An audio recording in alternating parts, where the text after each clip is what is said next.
Last class में हम लोगों ने बैकवर्ड ऑपरेटर कर लिया था, तो उस बैकवर्ड ऑपरेटर में किसी को कोई डाउट है क्या या नहीं है?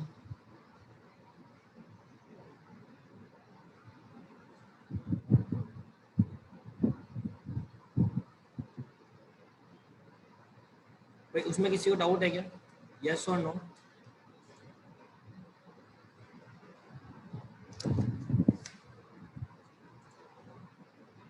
है उसमें किसी को डाउट?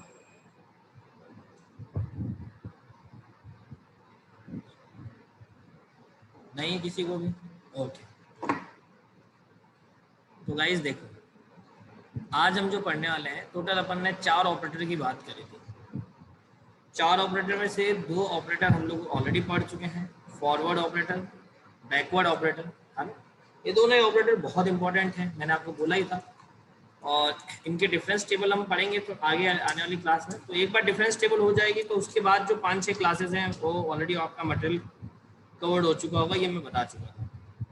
तो आज जो हम देखने वाले हैं फॉरवर्ड और बैकवर्ड के बाद थर्ड ऑपरेटर हमारा, उस ऑपरेटर का नाम है आइडेंटिटी ऑपरेटर।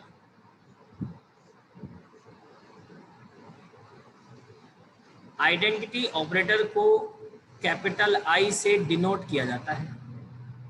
आइडेंटिटी ऑपरेटर को कैपिटल आई से डिनोट किया जाता है। आइडेंटिटी ऑपरेटर गाइस जो होता है वो एक सपोर्टिव ऑपरेटर होता है। क्या होता है? एक सपोर्टिव ऑपरेटर है, इससे ज्यादा कुछ भी नहीं। सपोर्टिव ऑपरेटर का मीनिंग क्या है? सपोर्टिव ऑपरेटर का मीनिंग ऐसा है, इसका मीनिंग ये है कि कोई भी दो ऑपरेटर्स के बीच में जब आप रिलेशनशिप रिप्रेजेंट कर रहे हैं, डिनोट कर रहे हैं, तो उस रिलेशनशिप को प्रॉपर वे में रिप्रेजेंट करने के लिए आपका आइडेंटिटी ऑपरेटर यूज आता है, बस। तो इन शॉर्ट आइडेंटिटी ऑपरेटर जो है वो कोई स्पेसिफिक अलग से कोई ऑपरेटर ऐसा नहीं है जो आपके फंक्शन में चेंज कर देगा। ये सिर्फ एक सपोर्टिव ऑपरेटर है जो कि दो ऑपरेटर्स के बीच के रिलेशन को मेंटेन करने में एक सपोर्ट आपको प्रोवाइड करवाता है। तो अगर मैं आई ऑफ एफ एक्स यानी identity operator of F x लिखूँ तो भी मेरा फंक्शन एफ एक्स ही रहेगा, उसमें कोई चेंज नहीं होगा। और अगर मान लीजिए मैं ऐसा लिख देता हूँ आई स्क्वायर ऑफ एक्स यानी आइडेंटिटी ऑपरेटर की पावर 2, तो भी मेरा फंक्शन एफ एक्स ही रहेगा, उसमें कोई चेंज नहीं रहेगा। मान लीजिए मैं लिखता हूँ I raise to the power 3 F of X, तो भी मेरा फंक्शन एफ ऑफ एक्स ही रहेगा, उसमें कोई चेंज नहीं होगा।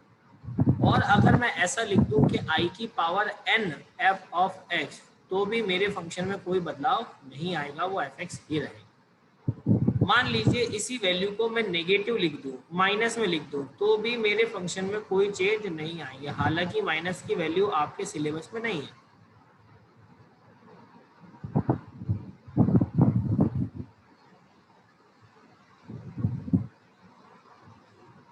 पॉजिटिव वैल्यूज हमारे सिलेबस में है।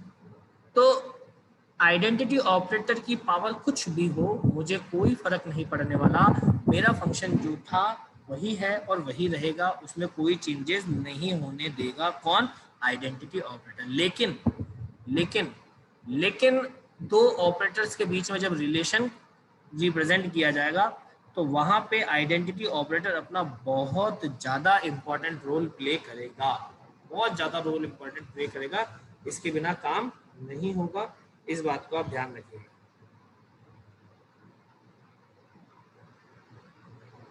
यहाँ तक क्लियर है सभी को? किसी को कोई डाउट है यहाँ तक तो पूछ लो।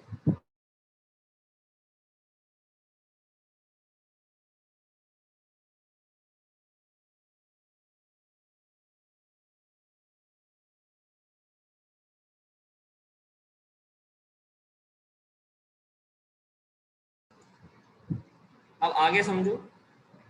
तो ये छोटा सा था आइडेंटिटी ऑपरेटर, ज्यादा बड़ा नहीं है। आइडेंटिटी ऑपरेटर बहुत छोटा सा है, तो ये ऑलरेडी हम लोग समझ चुके हैं। आप इसका स्क्रीनशॉट ले लो, तो फिर अपन आगे बात करें। जो जैसे भी आप नोट करते हो वैसे आप इसको नोट कर लो, तो हम आगे बात करें।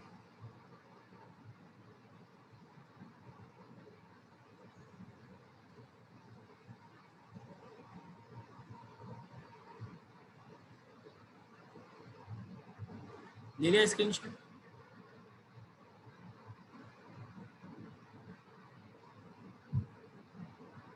ओके, हाँ नोट कर लिया करो जैसे आपको करना, क्योंकि इसके नोट्स आप बनाओगे तो ही आपके लिए बेनिफिशियल है, अदरवाइज नहीं है। ठीक है।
शिफ्ट ऑपरेटर को ई से डिनोट करते हैं हम लोग। और शिफ्ट ऑपरेटर, दो तरीके के ऑपरेटर होते हैं, एक होता है फॉरवर्ड शिफ्ट ऑपरेटर, एक होता है backward shift operator. Forward shift operator जितना भी होता है उस सभी में क्या सीन होता है, फॉरवर्ड शिफ्ट ऑपरेटर में जो सीन है वो क्या है कि वो पॉजिटिव रहता है ई की पावर, मतलब यहाँ पे ई की पावर प्लस में रहेगी, है ना। और बैकवर्ड शिफ्ट में क्या होगा कि ई की पावर माइनस में रहेगी, बस इतना सा चेंज। अब मीनिंग क्या है शिफ्ट ऑपरेटर का कि ये आपके फंक्शन को एक स्पेसिफिक डिस्टेंस से शिफ्ट कर देता है, आगे पीछे ले जाता है। ठीक है। जैसा एग्जांपल नंबर 1 पकड़ता, मैंने बोला ई ऑफ एफ एक्स, तो पावर कुछ भी नहीं है, ई की पावर कुछ भी नहीं है, तो बाय डिफॉल्ट ई की पावर क्या हो गई, 1 हो गई। ई की पावर कुछ भी नहीं दे रखी, इसका मतलब बाय डिफॉल्ट क्या है, 1 है। ई की पावर कुछ भी नहीं दे रखी, मतलब बाय डिफॉल्ट क्या है, 1 है। तो क्या हो जाएगा, F of x plus H. ऐसे ही ई की पावर अगर 2f(x) हो तो ई की पावर 2 है तो कितने से आगे ले जाएगा, x प्लस 2h। ऐसे ही ई की पावर 3f(x) हो तो क्या हो जाएगा, f of x plus 3h। और आगे चलते जाओ, ई की पावर n f(x) अगर हो जाएगा तो क्या होगा, f of x plus nh। ये आपका है फॉरवर्ड शिफ्ट ऑपरेटर, ये आपका है फॉरवर्ड शिफ्ट ऑपरेटर, जो आगे की ओर ले जाएगा। एच की वैल्यू कुछ भी हो सकती है जो क्वेश्चन में गिवन हो, क्वेश्चन में गिवन नहीं है तो बाय डिफॉल्ट एच की वैल्यू 1 होती है, ये आपको पता है। ठीक, ऐसे ही ये आपके पास इसको बोलेंगे फॉरवर्ड शिफ्ट ऑपरेटर। और यहाँ अपन बात करते हैं बैकवर्ड शिफ्ट। तो बैकवर्ड में क्या है, जैसे ई की पावर -1 एफ ऑफ एक्स है तो इसको क्या लिखेंगे, F of X minus H. -2 है तो इसको क्या लिखेंगे, F of X minus 2h। -3 है तो क्या लिखेंगे, F of X minus 3h। समझ। और ऐसे ही अगर e की पावर माइनस में आ जाए n तो क्या लिखेंगे, F of X minus N H. ये वाली बात क्लियर है आप सभी के माइंड में, यस और नो।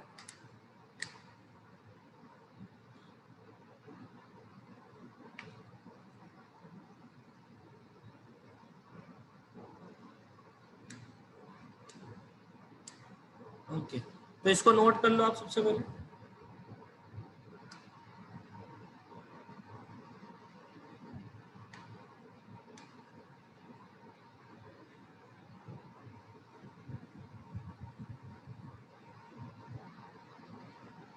नोट कर लीजिए फटाफट।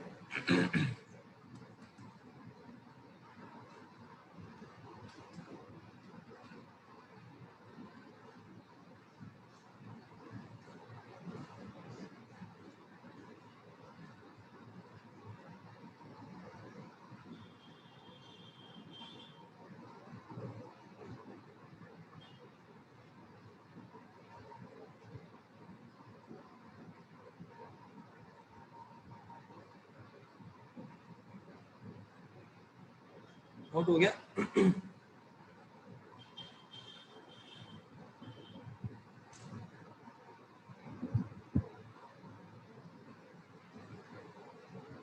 सभी ने नोट कर लिया क्या गाइस?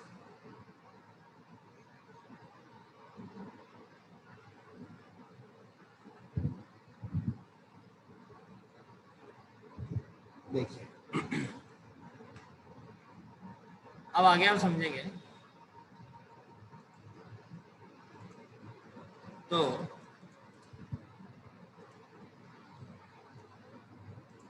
ये पीडीएफ सभी को विजिबल होगी। तो फॉरवर्ड शिफ्ट और बैकवर्ड शिफ्ट तो हो ही चुका है। अब एक एग्जांपल देखो, आपको बोला है कि ये क्वेश्चन गिवन है और e की पावर 8 fx आपको फाइंड करना है। तो आपको पता है e की पावर 8 fx का मीनिंग हो जाएगा f of x plus 8h। ये आप जानते हैं। तो अब दिए गए फंक्शन में x की जगह क्या रखना है? x प्लस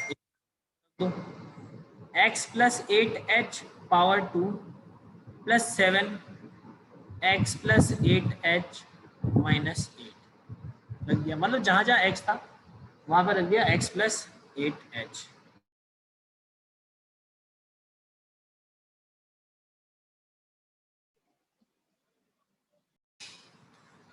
अब इसको अगर मैं सॉल्व करूँ आगे तो क्या हो जाएगा? X square plus 16xh plus 64h square plus 7x 56h minus का 8। आप चाहो तो h की वैल्यू 1 पुट कर दो और इसको सॉल्व कर लो। तो h की वैल्यू 1 पुट करेंगे तो क्या हो जाएगा? X square plus 16x plus 64 plus 7x plus 56 और माइनस का 8।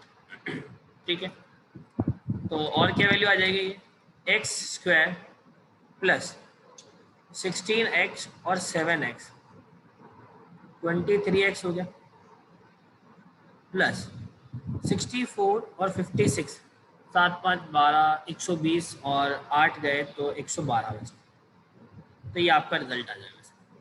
तो मतलब अगर इस क्वेश्चन में e की पावर 8 fx निकाला जाए तो ये आपका फाइनल आंसर है। ये एग्जाम में ये लिख के आना, यहाँ पे छोड़ना नहीं है। इसलिए मैंने पूरा सॉल्व करके बताया कि ये लिख के आना एग्जाम में। इसके मार्क्स हैं, स्टेप बाय स्टेप एक एक चीज़ के मार्क्स है। इसके भी मार्क्स मिलते हैं, इसके भी मार्क्स मिलते हैं और आगे वाली लाइन्स के भी मार्क्स मिलते हैं। बताओ ये वाली बात आप लोगों के माइंड में क्लियर है या नहीं है? ये सॉल्व सभी के माइंड में क्लियर है क्या ये वाली बात?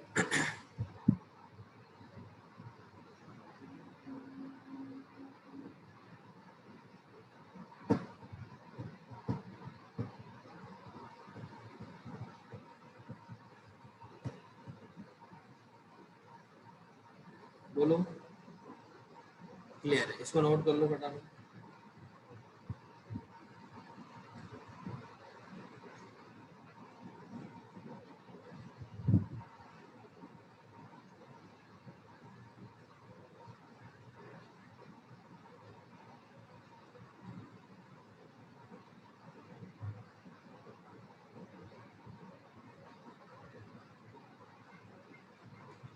हाँ नोट कर लो फटाफट इसको।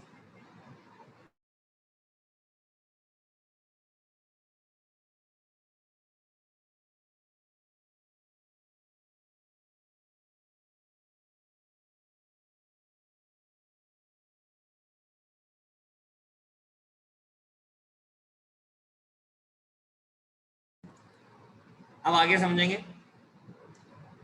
इसके बाद बैकवर्ड शिफ्ट ऑपरेटर ऑलरेडी मैं समझा चुका हूँ। तो जैसे फॉरवर्ड पे काम होगा वैसे बैकवर्ड पे होगा। ये असाइनमेंट है आपके लिए, इसको नोट कर लो फटाफट से। इस पार्ट को नोट कर लीजिए, ये असाइनमेंट है आपका जो आपको सॉल्व करना है और मुझे बताना है सॉल्व करके। ये पूरा पार्ट, ये पूरा आपके लिए असाइनमेंट है। 3 4 8 2 10 टोटल 10 क्वेश्चन है। 10 क्वेश्चन आपके लिए असाइनमेंट है। ये आपको सॉल्व करने हैं और रिजल्ट बताना है। करो सॉल्व, मतलब नोट कर लो पहले इनको ताकि आप सॉल्व कर सको। कॉपी में नोट करना है असाइनमेंट।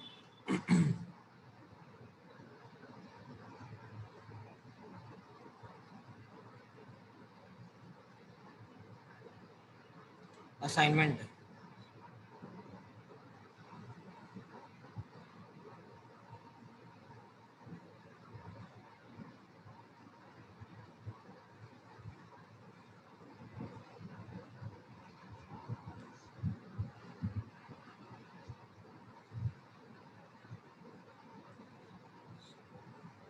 नोट कर लिया है असाइनमेंट सभी ने? यस और नो?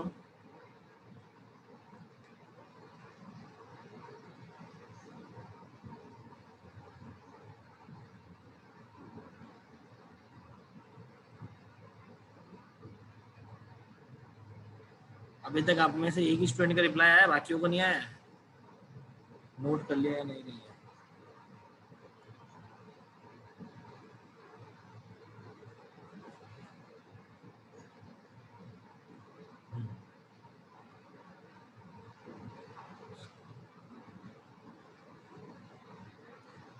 आगे समझेंगे, आगे समझेंगे।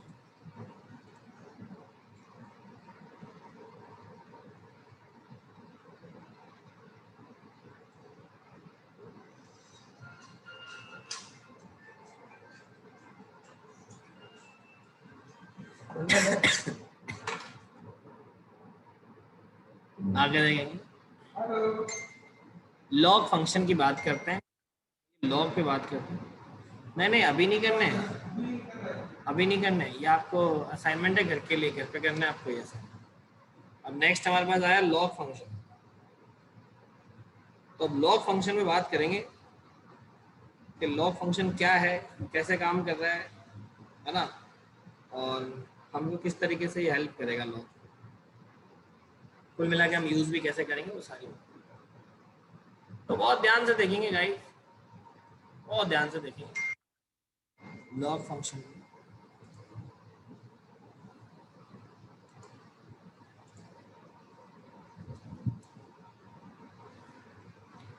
हमारे पास है logarithmic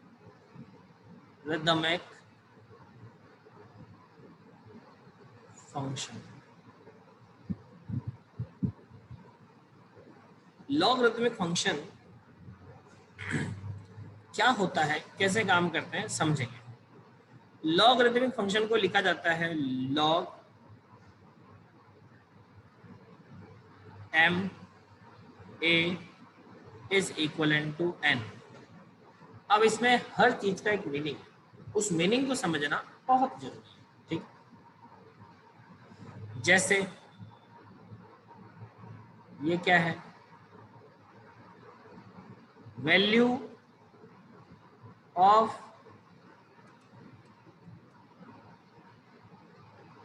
log m with respect to base A. Base A के रिस्पेक्ट में log m की जो वैल्यू है वो n आई है, ठीक है। ये वेरिएबल है ना, मैंने डेमो लिया। m क्या है,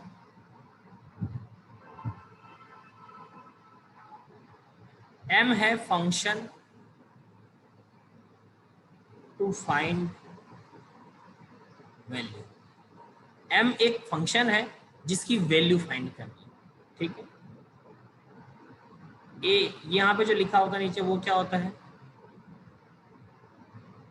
base of log function. Log function का बेस है, और ये पूरा क्या होता है,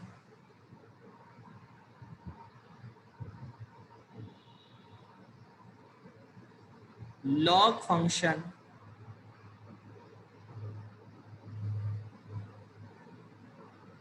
with respect to base A. Base A का रिस्पेक्ट में लॉग फंक्शन है ये पूरा, ठीक है। अब यहां से दो बातें निकल के आती है। Default value of log base.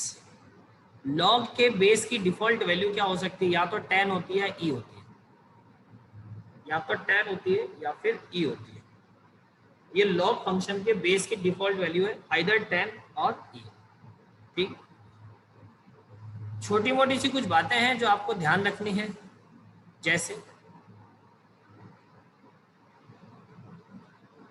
Number 1,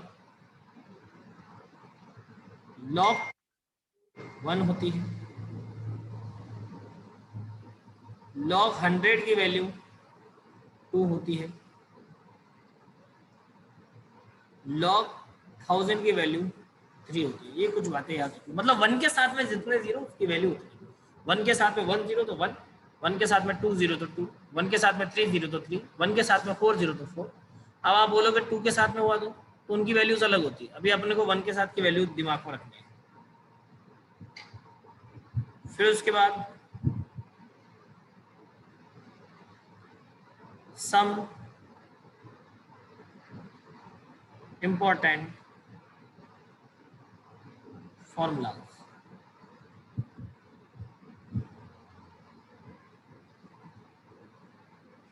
कुछ इंपॉर्टेंट फॉर्मूलेज हैं जो हमें दिमाग में रखने हैं और हमें पता होना चाहिए भाई वो फॉर्मूले क्या क्या होते हैं, किस काम आते हैं। ठीक है, तो देखो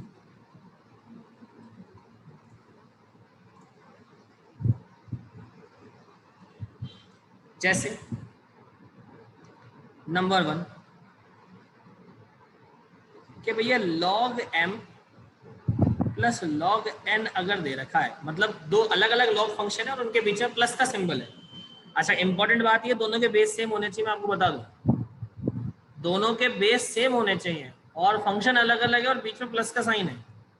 तो इसको लिख सकते हैं अपन लॉग ब्रैकेट में m मल्टीप्लाई बाय n। इसी तरीके से आप अगर बात करें कि भैया लॉग m माइनस का लॉग n लिखा है, वही वाली बात है, अलग अलग फंक्शन है, बीच में माइनस का साइन है, बेस सेम है, तो आप इसको indirectly log m divide by n ये लिख सकते हैं। सेम कॉन्सेप्ट है कि अगर ये पावर बाहर है, लॉग m और n लिखा है, तो ये ऊपर जाके इसकी पावर में जा सकता है, तो इसको ऐसा लिख सकते हैं log n raise to the power m। मैं इसको उल्टे शब्दों में बोल सकता हूँ कि लॉग में जो फंक्शन में पावर होती है वो आगे आ जाती है, तो ये बन जाएगा m आगे आ जाएगा, तो ये बन जाएगा। कैसे भी बात है, ठीक है। दूसरी बात, एक होता है बेस चेंजिंग थ्योरम, ये तो एक अलग बात हो गई। 3 फॉर्मूले इंपॉर्टेंट है जो मैंने लिखा दिया अपन।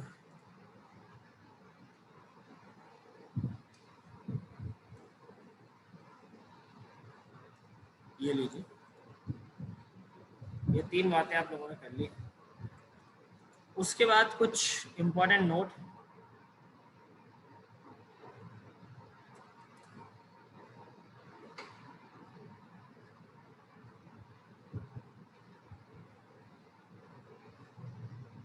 नोट नंबर 1 वही है कि लॉग m प्लस n अगर दे रखा है तो आप इसको log m plus log n या log m multiply by log n ऐसा नहीं लिख सकते, इस बात को ध्यान रखना। फिर ऐसे लॉग m अपॉन n दे रखा है तो आप सोचोगे सर इसको ओपन कर लें तो उस फॉर्मूले की वजह से log m minus log n लिख दें, ये भी नहीं कर सकते, दोनों बातें गलत है। इस बात का भी आपको ध्यान रखना है कि दोनों बातें गलत है, आप नहीं कर सकते। सारी बात समझ। तो ये जो बातें मैंने बताई है, ये बातें आपके माइंड में क्लियर है या नहीं है?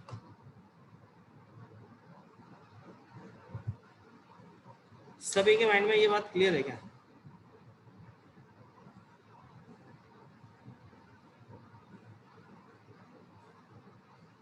जो मैंने आपको बोली ये वाली बात क्लियर है सभी के माइंड में? यस और नो?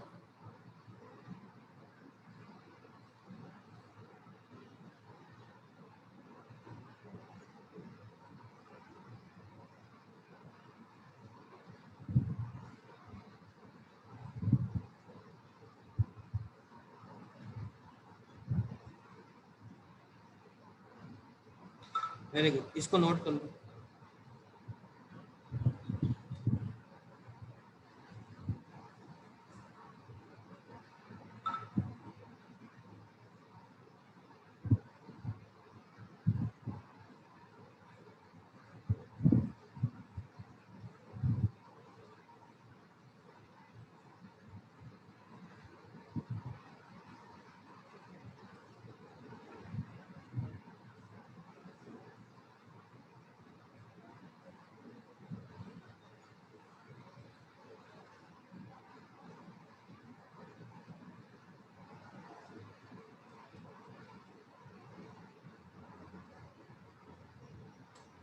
कर लिया, वेरी गुड।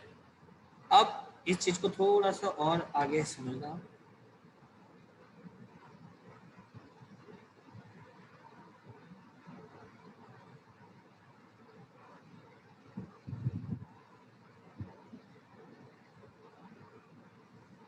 समझाता हूँ मैं आपको, फ्रीडम।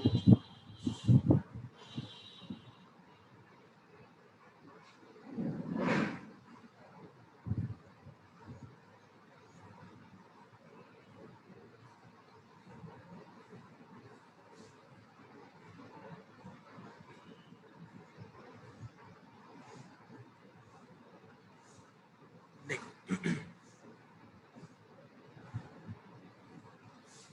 इसको तो मैं हटा देता हूँ।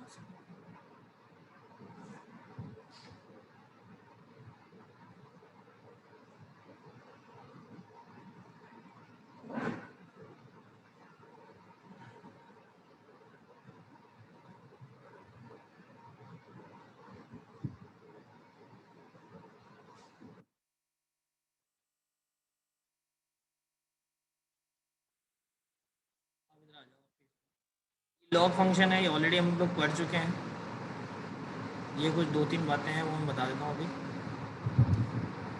ये ऑलरेडी हम लोग पढ़ चुके हैं सारी बातें, ठीक है। फिर ये फंक्शन पे हम बात करेंगे ताकि आगे फॉरवर्ड और डिफरेंस ऑपरेटर पे काम आएगा।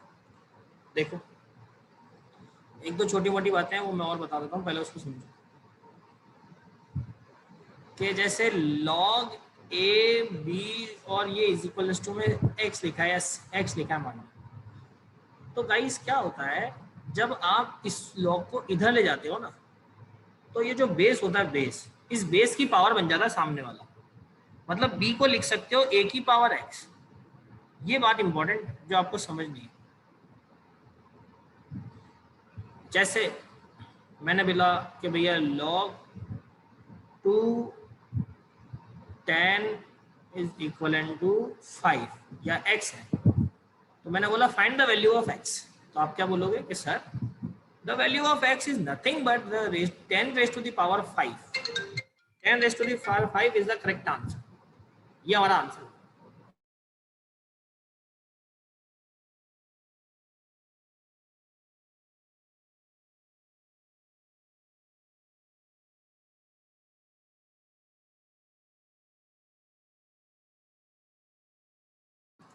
That is the main thing behind the log, जो आपको समझने की जरूरत है। ये बहुत इंपॉर्टेंट है। अच्छा, एक चीज और लॉग में इंपॉर्टेंट है, वो ये है कि भैया अगर बेस और ये फंक्शन दोनों इक्वल हुए तो इसकी वैल्यू 1 है हमेशा, चाहे वो कुछ भी हो। मान लो मैंने ऐसा लिखा कि लॉग 9 और 9, तो ये बेस और फंक्शन सेम है, तो मतलब रिजल्ट बना जाएगा। ये दो बातें समझ लो तो बात खत्म। अगर ये दो बातें आपने समझ ली तो बात खत्म। किसी को कोई डाउट है क्या इसमें? अगर कोई भी डाउट हो तो आप क्लियर करो।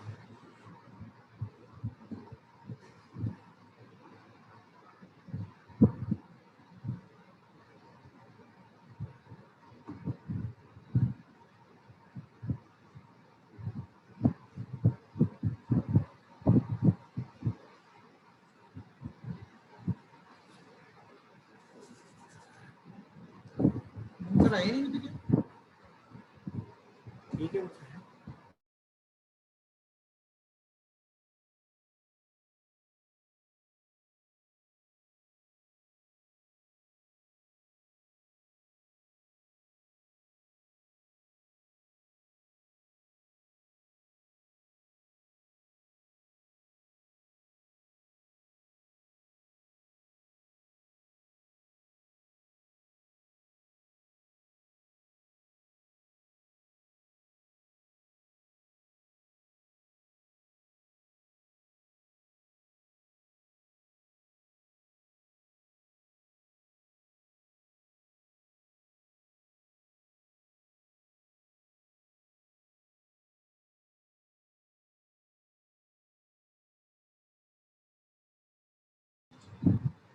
तो अब आगे समझो बच्चों, एक बहुत इंपॉर्टेंट बात मैं आपको समझाने वाला हूँ, और उस बात का नाम है बेस चेंजिंग थ्योरम। ये आज का लास्ट टॉपिक रहेगा, कल हम आगे बात करेंगे बेस चेंजिंग थ्योरम। अब बेस चेंजिंग थ्योरम क्या होती है उसको समझो। मैंने लिखा कि लॉग ए और बी, ए और बी तो दोनों अलग अलग हैं। फिर मुझे आइडिया आया दिमाग में कि यार बेस तो सर ने बताया था 10 और ई होता है बाय डिफॉल्ट, लेकिन यहाँ पे तो ना तो 10 है ना ई है। ई बोले तो एक्सपोनेंशियल पावर, ना तो 10 है ना ई है, तो कुछ बी है, 2 है, 3 है, 4 है, 5 है, ऐसा कुछ दे रखा है। तो अगर बे ऐसा दे रखा है ना, तो आप इसको क्या लिख सकते हो, ये जो ए है इसको भी फंक्शन में डाल दो, और ये जो बी है डिवाइड में इसको भी फंक्शन में डाल दो, तो दोनों के बेस बाय डिफॉल्ट 10 और ई हो जाएंगे। इसको बोलते हैं बेस चेंजिंग थ्योरम। इसका एग्जांपल समझो, मैंने बोला कि log 2 बेस 3 को सॉल्व करो। अब आपका दिमाग खराब हो जाएगा, पर 6 नहीं को सॉल्व कर सकते आप। तो इसको सॉल्व करने का सबसे इजीएस्ट वे तो ये है कि आप 2 तो है ही, और 3 को भी फंक्शन में डाल दो डिवाइड में, तो इन दोनों के बेस 10 हो जाएंगे बाय डिफॉल्ट, 10 या ई बाय डिफॉल्ट। तो आपने क्या करा, दोनों फंक्शन को डिवाइड, बेस चेंजिंग थ्योरम। इसको क्या बोलते हैं, बेस चेंजिंग थ्योरम। आ रही बात समझ में?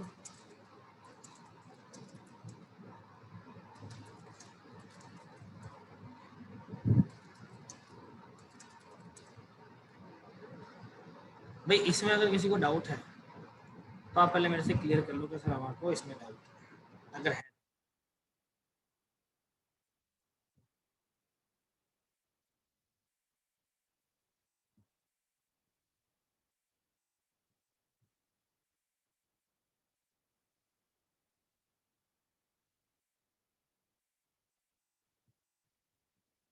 सबको क्लियर है बात, सभी को?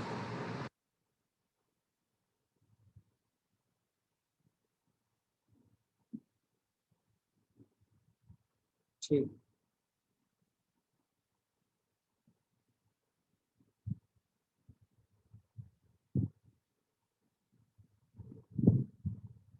आगे से सबको क्लियर है? ठीक। अब कल की क्लास में हम आगे बात करेंगे कि लॉग के फॉरवर्ड और बैकवर्ड ऑपरेटर लॉग में किस तरीके से वर्क करते हैं, और कैसे उनको यूज किया जाता है, कैसे उनके साथ काम। अब आगे सॉल्व करना होना दुष्यंत, तो बेटा लॉग को लॉग 3 की बाय डिफॉल्ट वैल्यू होती है 10 और 10 में, बट लॉग टेबल से याद करनी पड़ती है। लेकिन अभी क्या है, हमारे सिलेबस में लॉग टेबल लेनी है, हम लोगों को लॉग जो फंक्शन काम में लेना पड़ेगा वो फॉरवर्ड बैकवर्ड डिफरेंस है, तो अपन सिर्फ उतना ही समझ लेंगे तो काम हो जाएगा। ठीक है, यहाँ तक क्लियर है सभी को सारी बात, कोई डाउट नहीं। अब नेक्स्ट क्लास में हम ये देखेंगे कि लॉग को फॉरवर्ड और बैकवर्ड डिफरेंस ऑपरेटर के साथ में कैसे काम में ले रहे हैं, शिफ्ट के साथ में कैसे ले रहे हैं, आइडेंटिटी के साथ में कैसे ले रहे हैं, फिर कुछ रिलेशन देखेंगे, और उसके बाद फिर हम लोग डिफरेंस टेबल और फिर हमारा मेन टॉपिक। ठीक है, तो thank you so much for today.